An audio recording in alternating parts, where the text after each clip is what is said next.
ইরানকে কোনোভাবেই কাবু করতে পারছে না যুক্তরাষ্ট্র। একের পর এক হামলার পরও ঠায় দাঁড়িয়ে খামেনি প্রশাসন। এবার মার্কিন সামরিক বাহিনীর ঝুলিতে তেহরানকে হারানোর আর কোনো পরিকল্পনাই অবশিষ্ট নেই। আর এর মধ্যেই বিভিন্ন গণমাধ্যমে গুঞ্জন ছড়িয়েছে অস্ত্র সংকটে ভুগছে ওয়াশিংটন।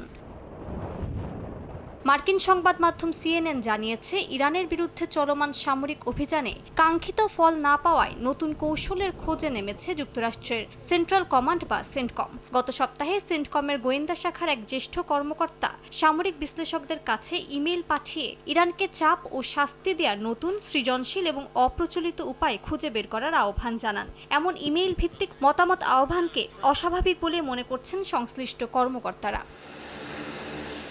প্রতিবেদনে বলা হয়, কয়েক সপ্তাহ ধরে যুক্তরাষ্ট্র ইরানের বিভিন্ন লক্ষ্যবস্তুতে বিমান হামলা চালালেও তেহরানকে আলোচনা টেবিলে ফেরানো সম্ভব হয়নি। এমনকি মার্কিন গোয়েন্দা সংস্থাগুলো মূল্যায়নেও বলা হয়েছে, শুধু বিমান হামলা চালিয়ে ইরানের অবস্থান বদলানো কঠিন। জয়েন্ট চিফস অফ স্টাফের চেয়ারম্যান জেনারেল ডেন কেইনও স্বীকার করেছেন, আকাশ প্রতিরক্ষা ব্যবস্থারও সংকট রয়েছে। এদিকে ট্রাম্প প্রশাসন ইরানের ভূগর্ভস্থ পারমাণবিক স্থাপনাগুলোতে আবারও হামলার পরিকল্পনা বিবেচনা করছে। তবে সামরিক সূত্রগুলোর মতে, এসব স্থাপনা এত গভীরে যে শুধু ক্ষেপণাস্ত্র ও বোমা দিয়ে সেগুলো ধ্বংস করা প্রায় অসম্ভব। কার্যকরভাবে ধ্বংস করতে হলে স্থলসেনা মোতায়েনের প্রয়োজন হতে পারে, যা বড় ধরনের ঝুঁকি এবং রাজনৈতিক অত্যন্ত স্পর্শকাতর সিদ্ধান্ত। মালিহা সুহরওয়ার্দী, সময় সংবাদ।